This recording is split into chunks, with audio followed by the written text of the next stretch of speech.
Hi friends, Saturday morning இப்போ எல்லாம் டெய்லியும் கோலம் போட்டாலும் ஈவினிங்குள்ளே கோலமே இருக்காது. ஏன்னா பயங்கரமான காற்றடிக்கும். அந்த காற்றுலேயே அந்த கோலம் ஃபுல்லாக போயிடும். போடுற தடமே இருக்காது. அந்த அளவுக்கு க்ளீனாக ஆகிடும்.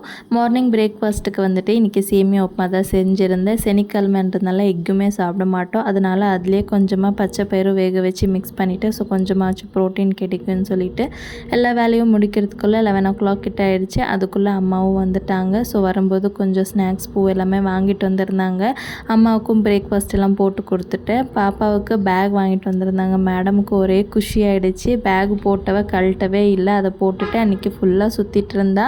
அம்மாவும் பிரேக்ஃபாஸ்ட் எல்லாம் சாப்பிட்டுட்டு கொஞ்சம் நேரம் பேசிகிட்டு இருந்தோம். ஆஃப்டர்நூன் லஞ்சுக்கு காலிஃப்ளவர் ஃப்ரை, வெண்டைக்காய் குழம்பு, ரைஸ் தான் செஞ்சுருந்தேன். அண்ட் நான் 1 மாதமாக பாலாடை கலெக்ட் பண்ணி வச்சுருந்தேன். அம்மாவும் ஒரு பாக்ஸ் எடுத்துகிட்டு வந்திருந்தாங்க. சரி எல்லாமே எடுத்து வெளியே வச்சுட்டு கோல்டு போட்டு நாளைக்கு நம்ம நெய் காய்ச்சிக்கலான்னு சொல்லிட்டு. வீடியோ பிடிச்சா லைக் பண்ணுங்கள்.